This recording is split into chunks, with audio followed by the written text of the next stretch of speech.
gran placer tenerte otra vez acá.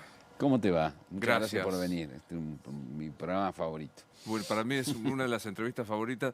Yo pensaba, digo, que si tuviera que poner el graph que está ahí debajo, pongo Jorge Fernández Díaz, escritor, periodista, ¿Qué te queda más cómodo poner primero? Últimamente escritor. Escritor. Sí. ¿Y Quizá por, porque ya me estoy volviendo viejo para el periodismo. ¿y por qué? ¿Por qué te gusta? Además hay tanta gente que desea que yo me vaya del periodismo, a derecha, a izquierda.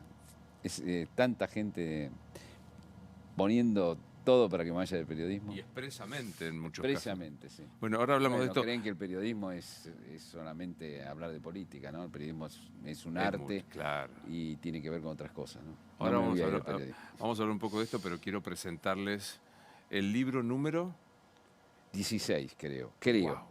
Sí. Esto es Cora, de Jorge Fernández Díaz, que va por la tercera edición. Hasta este rato será la cuarta, la quinta y la sexta.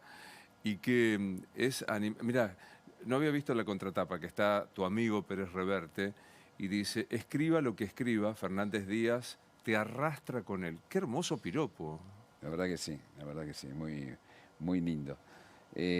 Sí, yo siempre tengo temor de que los lectores te dejen, ¿viste?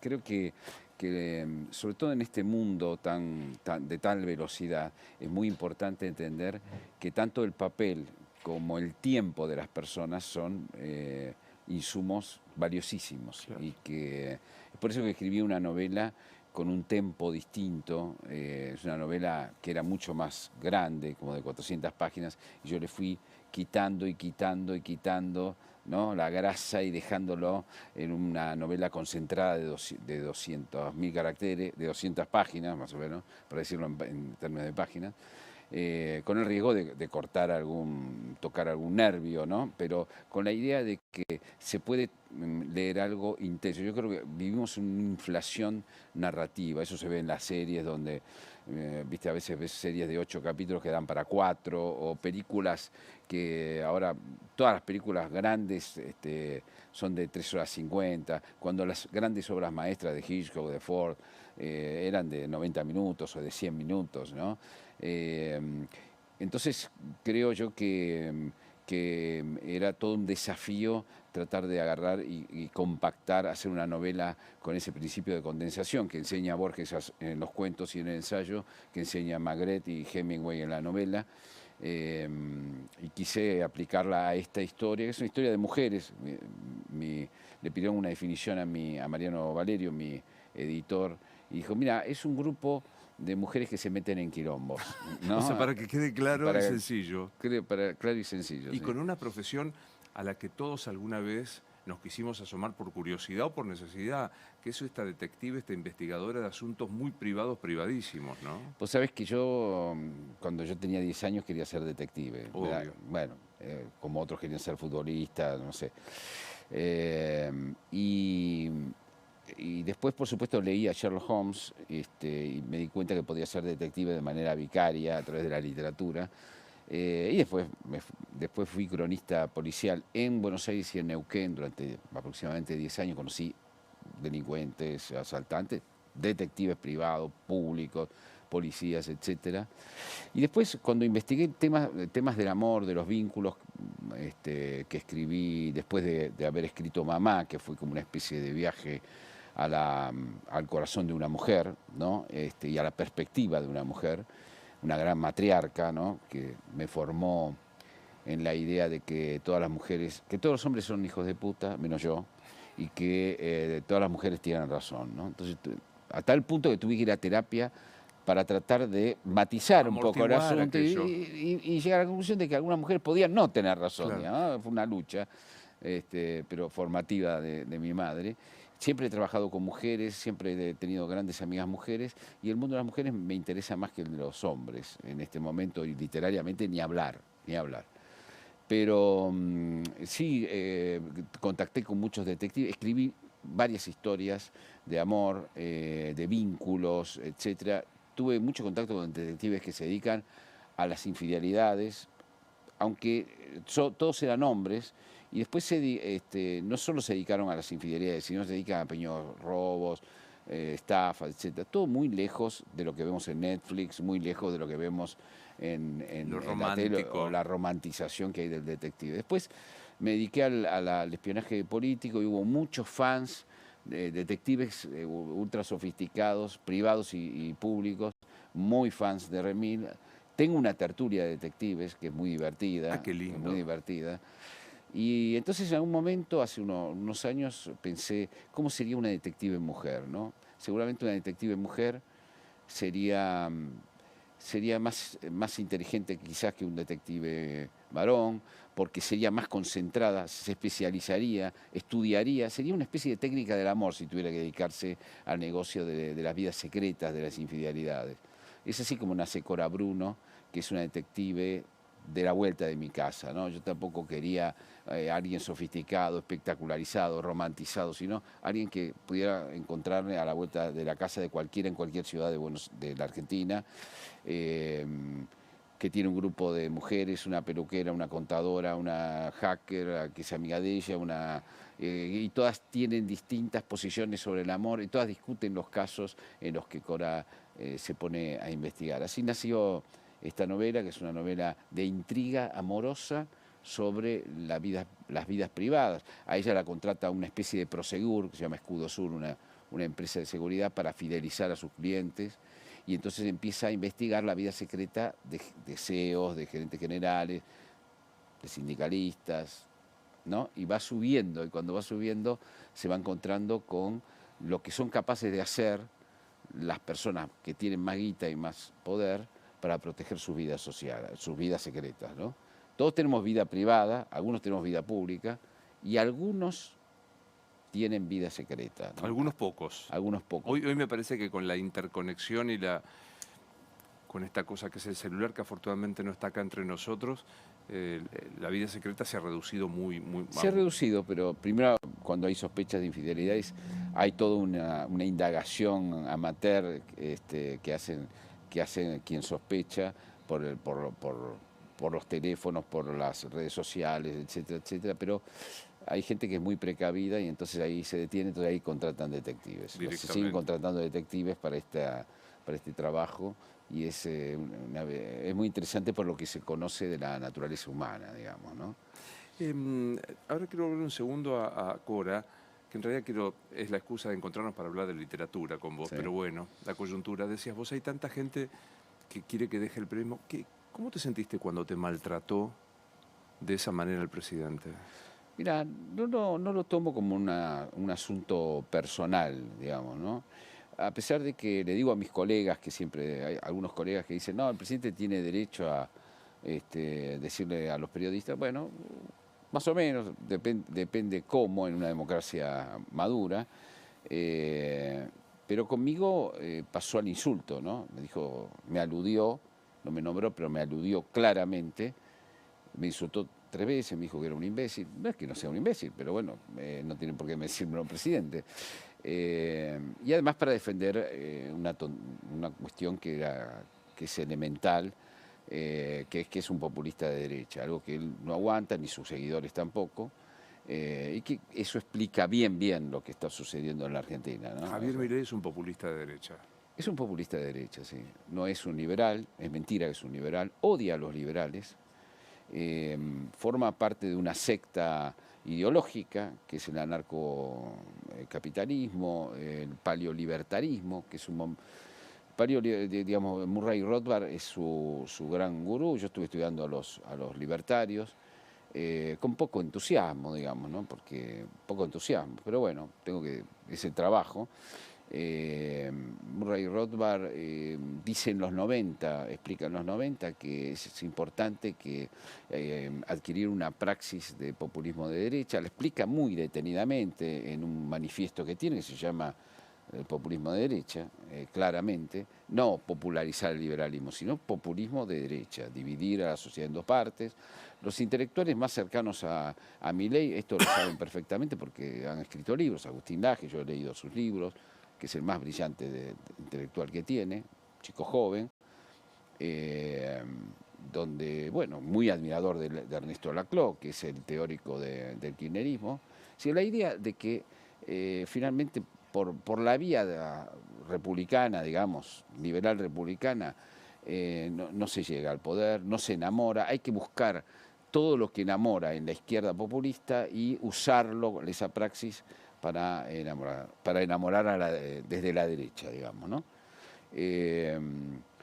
Cuando vos te planteás ser un movimiento antipolítico, ya mismo sos un populista. No hace falta ser un populista usando el Estado, haciendo clientelismo con el Estado. El populismo de Estado es uno, se conoce, pero hay después un populismo de ultramercado que divide a las personas en buenos y malos, en este caso casta, gente de bien, que tiene respuestas simplificadoras para problemas muy complejos, que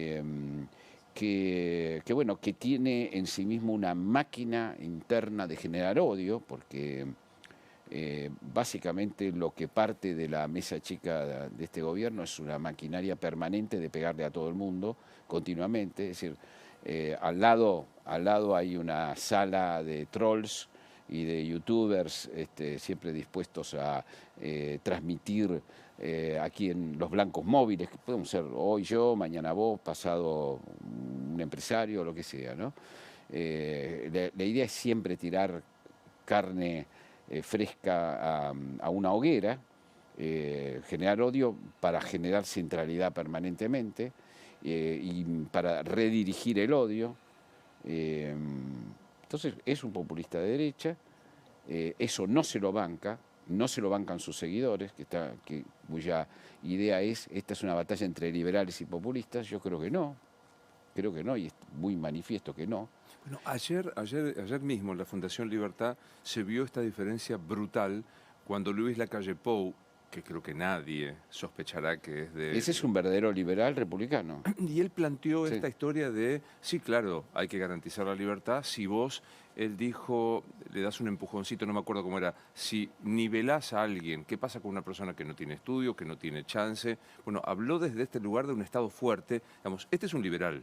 Un liberal de verdad, digamos. En sentido clásico, sí, ¿no? Yo, estuve años tratando de, como escritor, como ensayista político, escribí un libro, ya lo conocés, de más de 1000 páginas, tratando de explicar cuál era la épica republicana y por qué era posible un país republicano donde conviviera, donde el peronismo entrara en el juego, saliera del juego del kirchnerismo, del populismo de izquierda y se reconvirtiera en un peronismo republicano, que hubiera un no peronismo republicano y que entre las dos almas de este país, porque esas son las dos almas de este país, se pudiera construir algo, ¿no?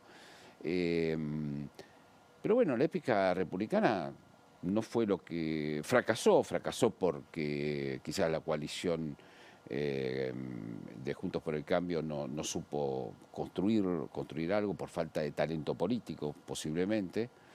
Pero sobre todo yo pienso que porque una cantidad muy importante de argentinos, creo yo, colonizados por el populismo, más allá de si es de derecha, de izquierda, si es de Estado o de mercado, digamos, ¿no? Prefirió una solución más drástica, más vistosa, más espectacularizada, y porque en el fondo el mileísmo no cree en las instituciones de verdad, no cree en la división de poderes, sospecha de la Corte Suprema, le encantaría tener una mayoría automática, le molesta tener que negociar con el Congreso de la Nación. Es decir, en cierto sentido lo que revela el mileísmo también es que un estado de una sociedad que no le interesa la democracia moderna, incluso hay unos segmentos que la acusan a la democracia, es como acusar al sistema métrico decimal de que te salgan mal las cuentas, no sé, o que seas un mal matemático, no sé. Una ridiculez. Si la democracia es el problema, bueno, entonces qué interesante eso que decís. La acusación se posa sobre el sistema, o sea, la culpa es de la democracia. Claro, para no tener la culpa nosotros, la sociedad, que es la que tiene la culpa, la sociedad tiene la culpa, porque la casta es hija de la sociedad. La casta es hija de la sociedad. Entonces es fácil agarrarse con la casta, la supuesta casta, ¿no? Porque ya hablamos como si la casta fuera todos los partidos políticos. otro reduccionismo absoluto. Los políticos están puestos ahí por la sociedad que los votó. Y la sociedad decidió no darse una opción republicana. Eligió una especie de kirchnerismo de derecha, lo digo en el sentido de vapuleador, de populista, ¿no? de una praxis de bravuconerías permanentes, una enorme soberbia, para tratar de pasar de un dogma al otro. Entonces, vivimos en un dogma donde el Estado era Dios y el mercado era el diablo. Y ahora el mercado es Dios y el Estado es el diablo. Bueno, ni una cosa ni la otra, ¿viste? Los Lacalle Pou de la vida y del mundo, o los Macron del mundo, que ellos desprecian por blanditos, creen en sociedades razonables, de economías mixtas, un poco más de mercado, un poco más de Estado, dependiendo las situaciones. Y después Milei se inscribe en una internacional que se llama La Nueva Derecha, que ha nacido desconforme profundamente con la centroderecha. Todo lo que es centro le parece parte del problema. Entonces nace un nuevo...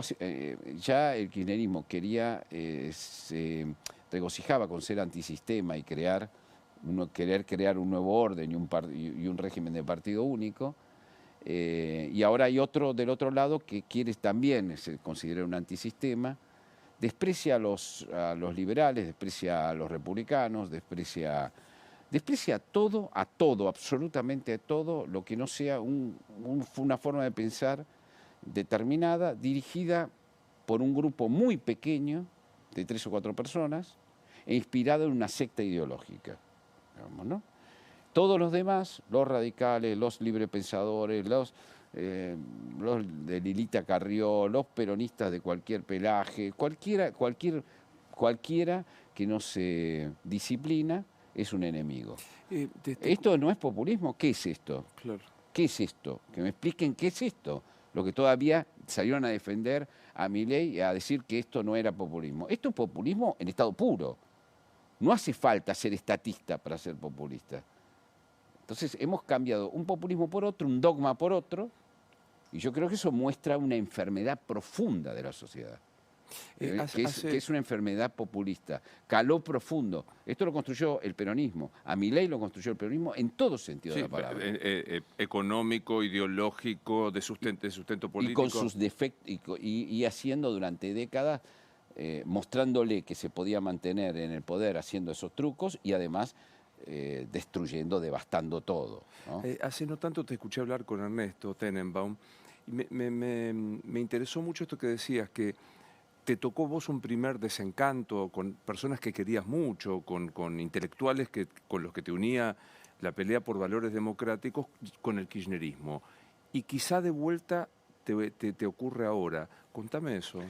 Mira, cuando comienza el kirchnerismo, que no era lo que fue, porque después se fue radicalizando, en ese momento tenía cierto miedo, era políticamente correcto y trataba de... Sí, la corte. La corte, una corte independiente, mandar a Bordón, que es un señor, a llevarse bien con Estados Unidos. Tenía otro momento, era otro momento, ¿no?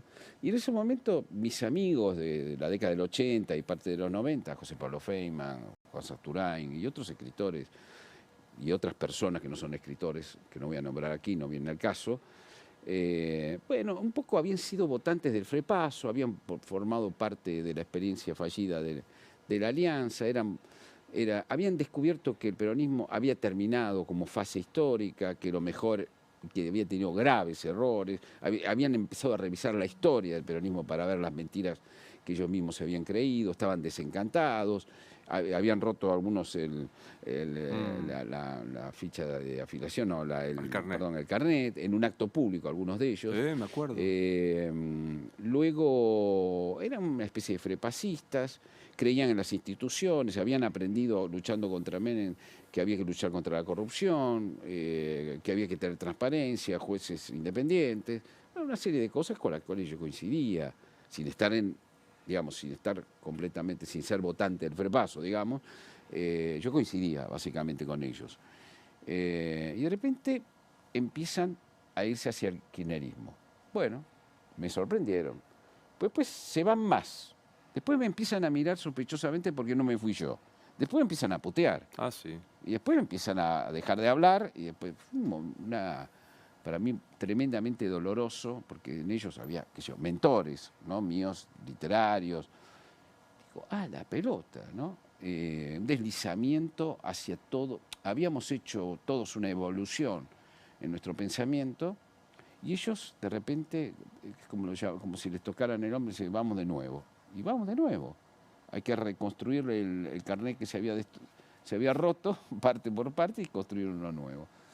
Y entonces, eso fue para mí un dolor que no me puedo sacar de encima. No me lo puedo sacar. Y ahora empiezo a ver gente que parecía que pensaba como yo. Los dos nadábamos en el mar, teníamos aleta, pero ellos eran tiburones y yo era delfín, ¿no? Es decir, éramos de dos clases sociales distintas, no sociales, de dos especies distintas, digamos, ¿no? En el sentido de que hay algunos, como Cristina acusó una vez de republicanos de Morondanga, que eran de Morondanga, efectivamente. Tenía razón Cristina. Eran de Morondanga. Porque ahora hay que mirar, ahora hay que hacerse el boludo. Cuando el presidente da un discurso de espaldas al Congreso, hay que hacerse el boludo. Si lo hubiera hecho Cristina, lo hubiéramos salido a discutir fieramente. Hay que mandar a un señor de Comodoro Pi a tratar de colonizar la Corte Suprema. Si lo hubiera hecho Cristina, lo hubiéramos criticado. ¿Qué nos hacemos? Fijamos demencia. O apoyemos incluso, o apoyemos enfáticamente, después de habernos repugnado esto, digamos, ¿no? Entonces la idea, y hay una serie de asuntos para los que miran para otro lado. Pero los ataques a los periodistas, o sea, los ataques a los periodistas. Que Cristina lo hizo y se repudiaron y nos indignó como corresponde, y plantamos el sentido republicano.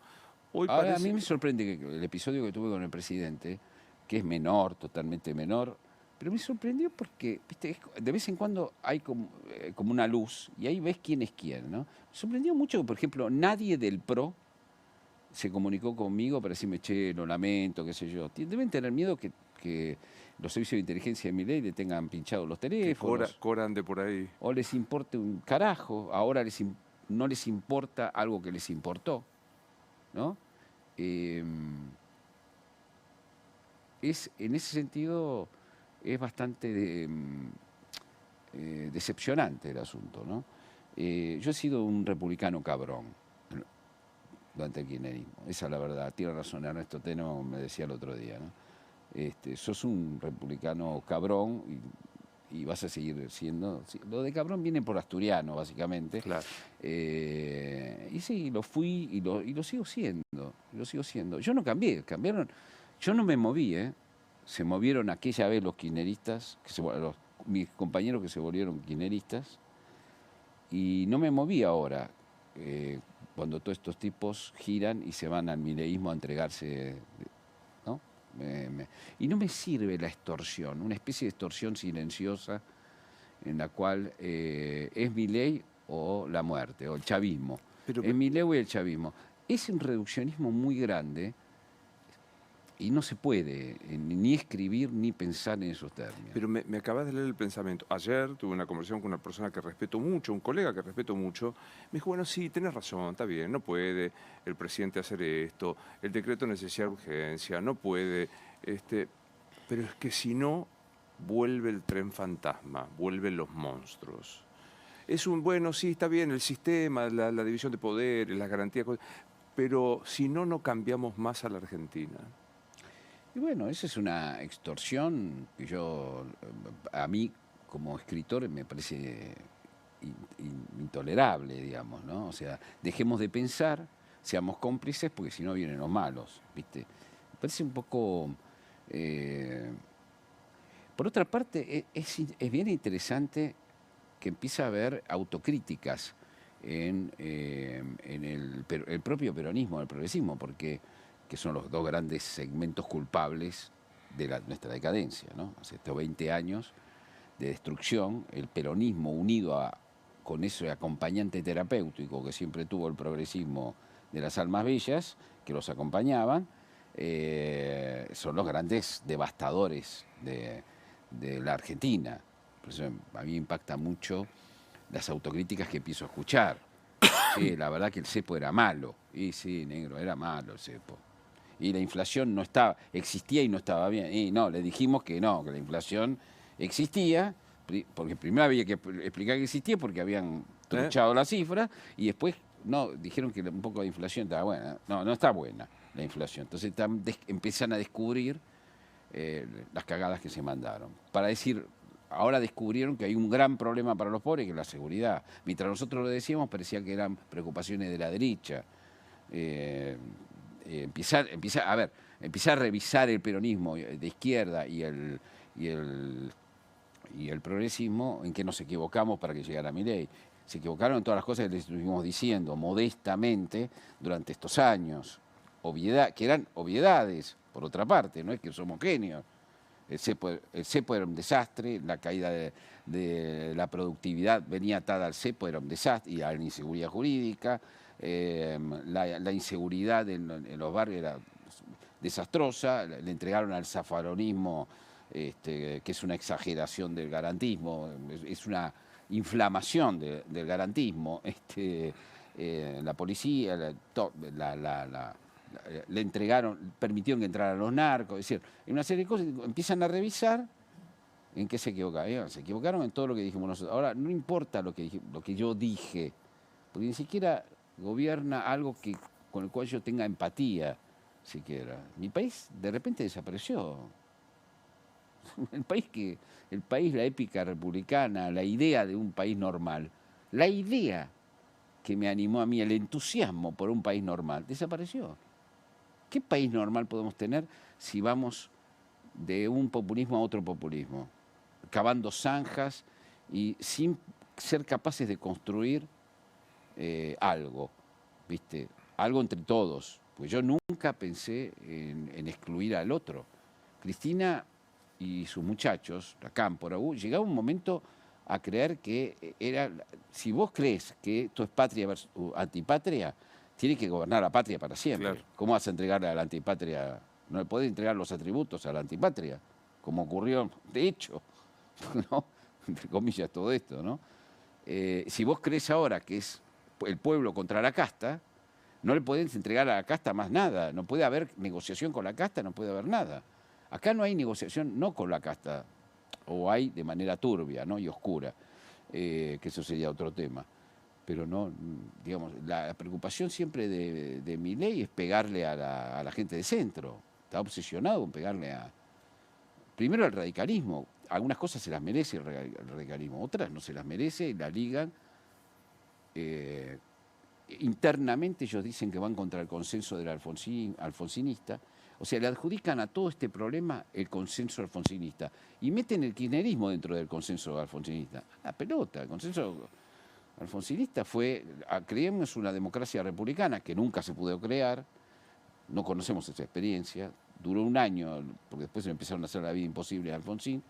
Dice Luis Alberto Romero, el historiador, no tuvimos nunca técnicamente una democracia republicana, así que es un sistema que no conocemos, no sé cómo nos habría ido, ¿no? Con una democracia republicana, es lo que estuvimos intentando estos años, pero se ve que el pueblo argentino agarró para otro lado, ¿no? Por eso es que te viene acá el Turco Asís, que le mando un abrazo, y te dice, muchos peronistas están fascinados con la transgresión de Milei, claro, porque reconocen un animal que se parece a ellos. Claro.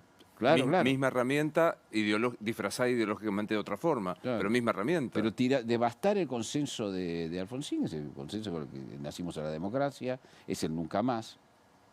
Cuidado, es el nunca más, como concepto y como juzgamiento, es el nunca más también. Y es un modo de ver, de matizar entre Estado y República, y privados, ¿no?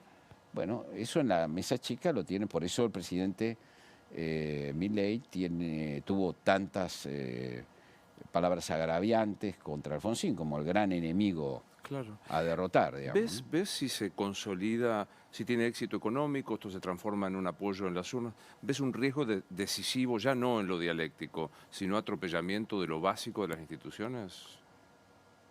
Mirá, yo creo que no se puede profetizar en Argentina Sí, claro. porque ya nos demostró la realidad que es muy imprevisible. Em, Creo que Milei quiere, yo siempre miro lo que quieren el grupo que está en el poder, lo que quiere. Otra cosa es lo que puede, ¿no? Eso pasaba con el kirchnerismo, que yo sabía porque conocía todo el linaje de la izquierda peronista, sabía perfectamente qué era lo que quería. Quería. Después la realidad se le interpuso, entonces tuvo que ir negociando con la realidad. ¿Y qué El quiere Milei? kirchnerismo no fue hegemónico exclusivamente porque la realidad se lo impidió, Ah, porque fracasaron económicamente y porque hubo una sociedad que hubo diques, le pusieron hubo diques. diques, hubo diques. ¿Qué quiere Milei? Milei quiere también una hegemonía de 30 a 35 años para convertir a la Argentina en Alemania, o en Estados Unidos, no sé, Irlanda ahora. o en Irlanda, no sé, y tratar de que le desaten las manos. Así que tratar de arrasar en el Congreso para dominarlo, como convertirlo en una escribanía, tener una mayoría automática en la Corte y que este traje tan incómodo que le queda de la democracia, que exige persuasión y negociación, no tenga que hacerlo, digamos, ¿no? Eso es lo que quiere. Después lo que puede, bueno, habría que ver un poco qué pasó con esta marcha multitudinaria que hubo, que fue utilizada por Mm, gente turbia, grandes responsables de lo que pasó, que en realidad Milei les entregó servido una gran manifestación y eh, una causa la convocó. a esos La Frankenstein, convocó, la sí. convocó. Después están los truchos que están en las universidades, porque hay Claro. muchos truchos. Y después está gente legítima que está en las universidades, gente aspiracional, que cree que la escuela pública, perdón, que cree como Sarmiento, que la educación pública es fundamental para el progreso, que fue igual. No fueron solo por eso, eh, enarbolaban libros. Había gente que llevaba mis libros, tengo fotos, o sea que no es precisamente gente kirchnerista o de izquierda, digamos, ¿no?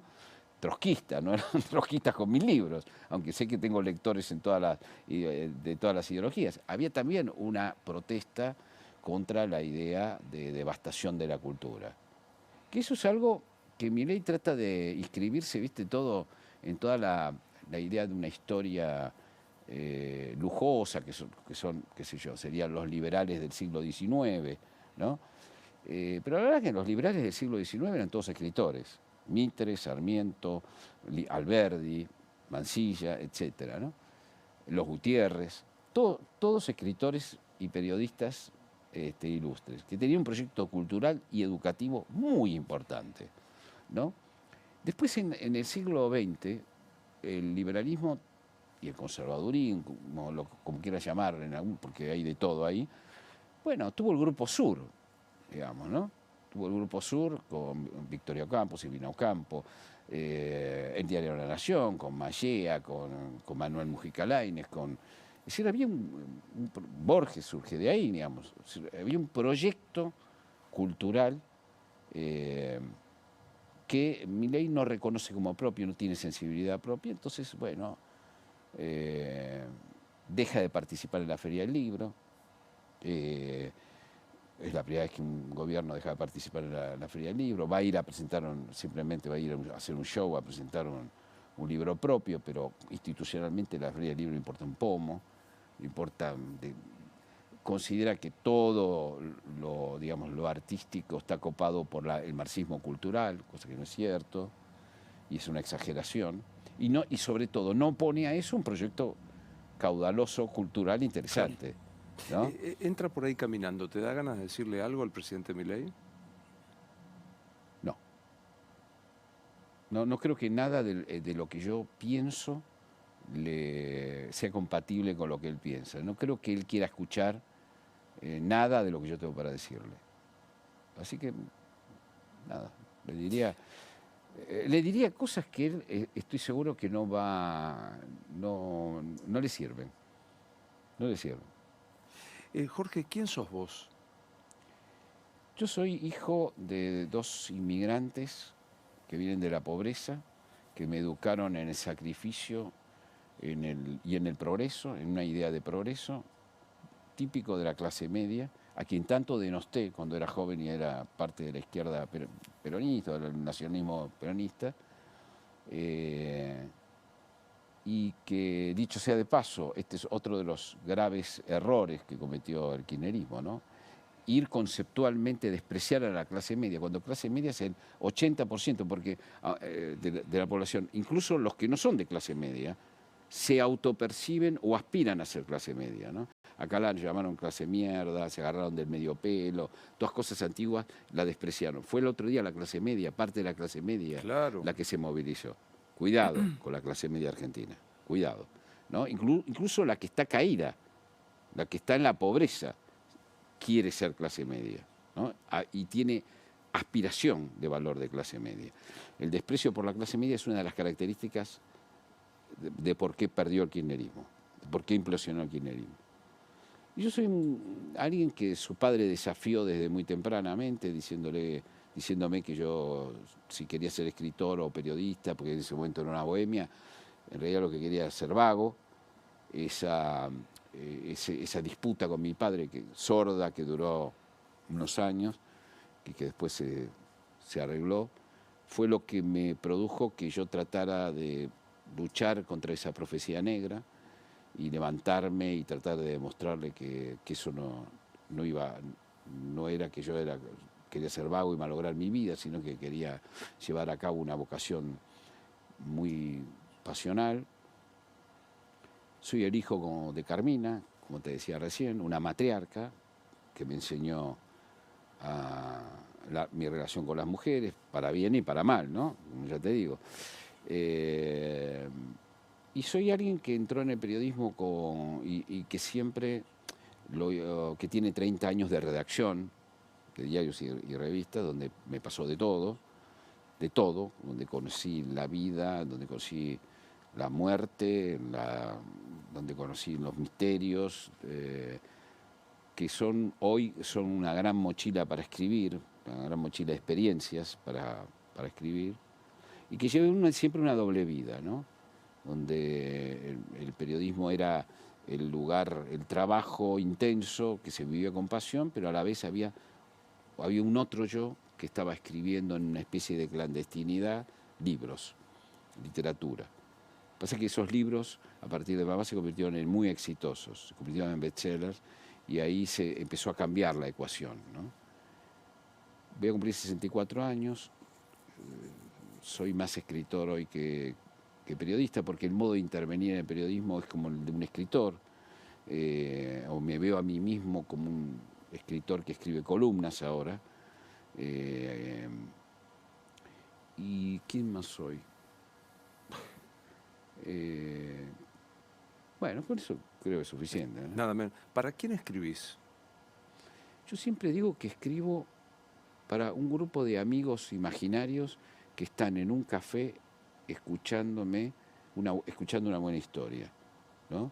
Entonces, con esos amigos tengo que ser leal, tengo que poder mantenerlos en vilo, no tengo que subestimarlos, no tengo que hacerme el inteligente, porque me dirán, che, déjate joder. Tengo que ser verosímil y emocionante para que no me abandonen y se vayan del bar. Eso pero el cuento es saber contar un cuento. Saber contarlo lealmente, ese cuento, ¿no? No tratar de hacerme el sofisticado, el escritor, no usar las artimañas que yo sé que le gustan a los críticos, a algunos críticos, como decía Borges, ¿no? Decía que Conrad escribía normal, por lo tanto no escribía como Henry James para que los críticos tuvieran trabajo y pudieran lucirse ellos descifrándolo, digamos, ¿no? Haciendo esa comparación entre Conrad y Henry James, ¿no? Soy un lector, soy también básicamente un lector de dos cosas. Primero de libros. He estudiado mucho pero como lector amateur, la historia y las ciencias políticas. Pero soy un lector de novela de todos los tiempos. Me gustan más los clásicos que los modernos. Me gustan más los géneros populares, mal llamados populares, que los géneros vanguardistas. Creo que la vanguardia está en los géneros populares. Y últimamente releo más de lo que leo. Ese es un dilema que a los escritores les planteo siempre. ¿Cómo resolver? ¿Releer o leer nuevo? Y vas negociando con la realidad también, ¿no? Vas negociando con la realidad. Yo recibo todas las novedades de todas las editoriales todos los meses, imagínate. Mi casa se está convirtiendo en invivible. Y eso que regalo muchos libros, pero bueno, leo lo que... También tengo que entrevistar, ahora presento en la Feria del Libro a Sergio del Molino el sábado, que es el ganador del premio Alfaguara. Yo fui jurado del premio Alfaguara Internacional, es un premio muy querido, cumplió 60 años, y viene un español muy importante, lo voy a presentar a un portugués que escribió sobre Spinoza también en esta Feria del Libro. ¿La novela de Spinoza? El secreto de Spinoza. Me sí. encantó. Sí. Tremenda novela. Qué pena, Rodríguez, no me acuerdo. Qué mal. Sí, Rodríguez. Súper recomiendo esa novela. Sí. La presentamos el lunes que viene, porque Lisboa es ciudad invitada. Y voy leyendo también lo que necesito. En un momento revisé todas aquellas películas que habíamos visto en la infancia, en la adolescencia, y que luego se convirtieron en películas de culto, ¿no? Que yo veía con mis padres y después solo, y después las estudié. Entro mucho en las tertulias internacionales para cinéfilos. Me gusta mucho ese cine, ¿no? De John Ford, de Howard Hawks, de Stevens, Rodríguez dos Santos, me apuntan, y gracias, agradecemos mucho el autor de Secreto de Spinoza. Entra tu vieja por ahí caminando, ¿qué le decís? Estoy tratando, mamá, de no traicionarme. La explicación del momento es: estoy tratando de no traicionarme. Eso es costoso, ¿no? No traicionarse. Porque siempre empiezan nuevos ciclos políticos. Cambian las audiencias, te tenés que pelear con tus propios oyentes y escritores muchas veces, y lectores muchas veces, porque no podés confirmarles simplemente lo que ellos quieren, tenés que decirles lo que vos crees, después se te pueden ir, lo más probable. Vengo siguiendo mucho, porque estudio mucho el columnismo, sobre todo el español, el argentino, un poco el mexicano, ¿no? Y sé que hay momentos para todo, y también llegará el momento para mí, ¿no? Momentos en donde vos conectás, representás a un montón de gente, momentos que dejas de conectar y entras en decadencia. Así que a los mileístas les digo: quédense tranquilos, que yo seguramente voy a caer en desgracia, o ya estaré cayendo en desgracia en cualquier momento. Pero a los mileístas y a los kirchneristas también, ¿no? Lo mismo, ¿no? Porque vos representás por momentos y conectás con un montón de gente que quiere lo mismo que vos, entonces te leen apasionadamente, y de repente no. Pasó con mucha gente que no quiero nombrar, porque algunos son amigos míos, importantísimos, columnistas importantísimos, escritores también, que conectaron muchísimo y dejaron de conectar. Y me va a pasar, como le va a pasar, calculo, a cualquiera que haga reflexión política, digamos. Yo básicamente hago reflexión política, no soy como Paño o como Joaquín, que hacen periodismo de opinión, claro, interpretación y análisis político profundo y coyuntural, digamos, ¿no? Ahora, es una complicación hacer reflexión política en los tiempos tan brutales del sesgo de confirmación, sí, donde hay... O sea, yo voy a leer a La Nación porque... Entonces, y vos planteás algo distinto, sí, que es... A ver, reflexionemos sobre este tema. Sí. Y eso debe ser costoso, como decías, ¿no? Es costoso, sí. Lo más, yo le digo a los jóvenes hoy, lo más... en este momento, lo que garpa más es ser mileísta. Ser mileísta o ser antimileísta bestial. Entonces, lo vemos en los canales de televisión, lo vemos en todo. Creo, además, que este es un momento complejo porque durante años hubo que refutar un relato mentiroso. Entonces éramos como Tom y Jerry, ¿no? El kirchnerismo decía una mentira y íbamos nosotros atrás diciendo, no, esto es una mentira. A mí lo que me pasó es que cuando fui tirando de las mentiras, fui estudiando toda la historia de las mentiras del peronismo, que es una gran fábrica, una gran literatura de ficción, ¿no? Una gran creadora de mitos ficcionales, desde el 17 de octubre hasta la fecha. Desde la idea, esas viejas ideas de los morochos entrando en la ciudad blanca, ¿viste? Todas estas mitologías que hubo con respecto al peronismo, que fueron múltiples. Vos cuando lo vas haciendo una revisión pausada y escéptica, te das cuenta cómo funcionó el engaño, ¿no? Entonces, todo el truco era, el trabajo del periodismo era refutar el relato. Pero bueno, eso cambió y hoy el trabajo es más sofisticado. Es decir, es separar todo el tiempo la paja de trigo. Che, a ver, lo de las universidades, destruir las universidades es disparate.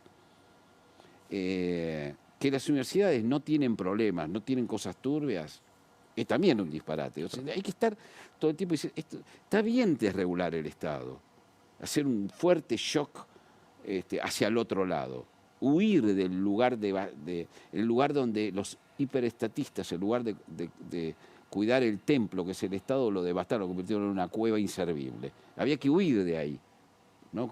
Es como siempre digo, hay que irse de la estación Retiro, pero no había que llegar a la estación Tigre. Hay estaciones intermedias. Entonces hay que estar siempre como matizando. Es decir, yo digo, Milei va en el sentido correcto.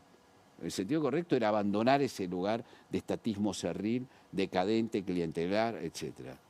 Pero a donde quiere ir Milei, a mí no me gusta, me parece disparate. Y además está guardando muchas de las cosas en las que cree, digamos, ¿no? Pues son piantavotos.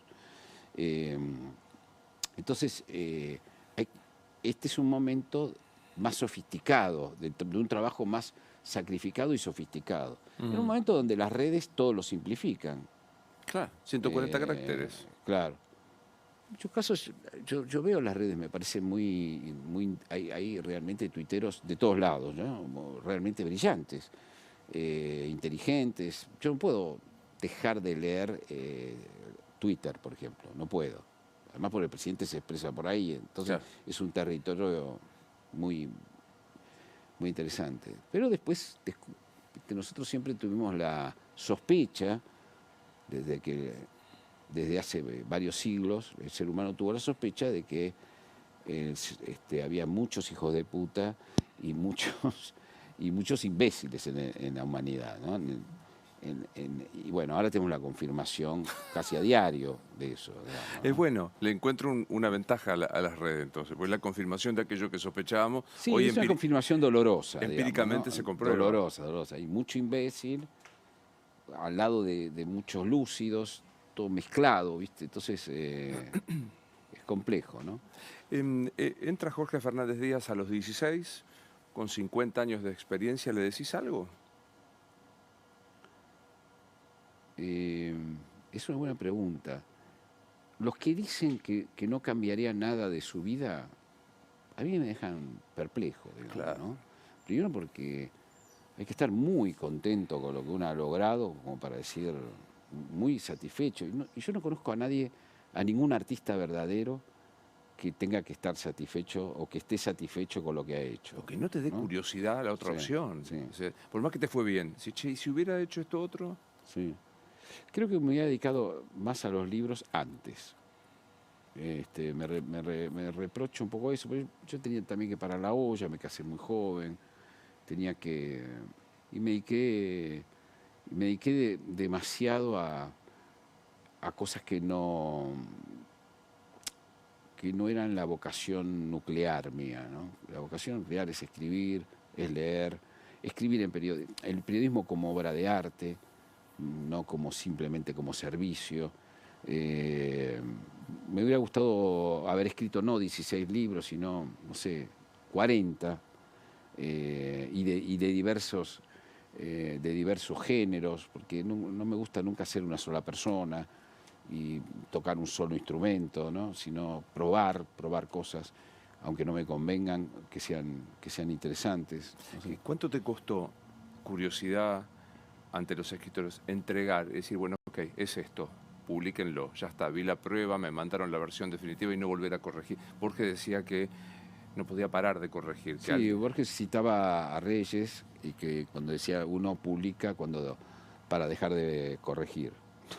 Este, sí, esto lo corregí en Galera, o sea, lo corregí varias veces y encontré errores, y estoy seguro, se lo entregué a un grupo de amigos especialistas, ¿viste?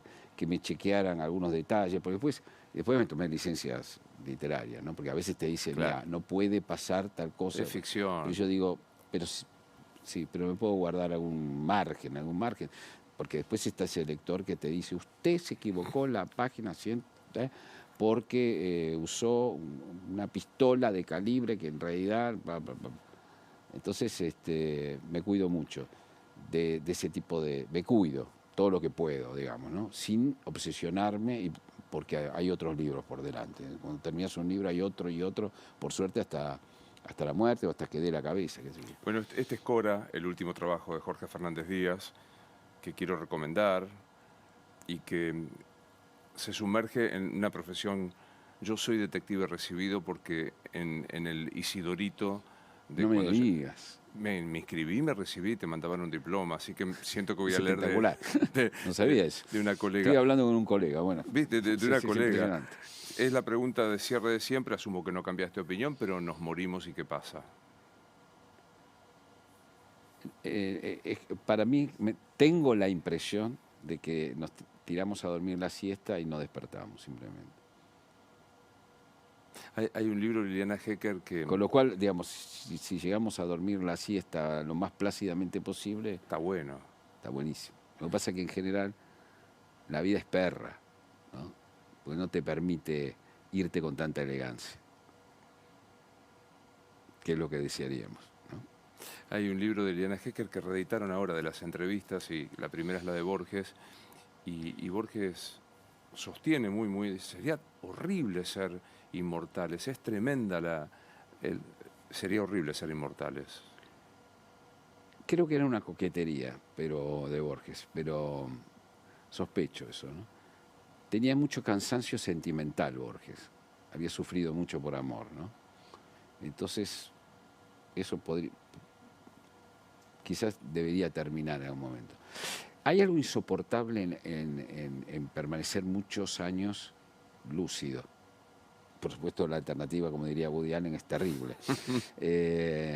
Pero, ¿qué es? Que cada tanto viene alguien con algo que vos ya viste, que ya viste cómo funcionó, que no es ninguna novedad, a presentarse a la sociedad enfáticamente como si fuera una novedad. Eso es insoportable. Eso pasa en el cine, que vos ves por cuarta vez algo que ya se hizo, como Sopa Recalentada, y te lo presentan como algo nuevo. Pero vos estabas vivo mirando cine hace 60 años, ¿no? O 50 años, en mi caso. Y sabés perfectamente que no lo es. Con las ideas políticas pasa lo mismo, Claro. ¿no? Yo ya lo Claro, vi. están todas acomodadas a la época, ¿no? El populismo hoy no es el fascismo de hace 100 años. Y no, están acomodadas las cosas, ¿no? Fascismo, quiero decir, fascismo como proceso estatista, ¿no? Porque después hay otras formas de derechismo.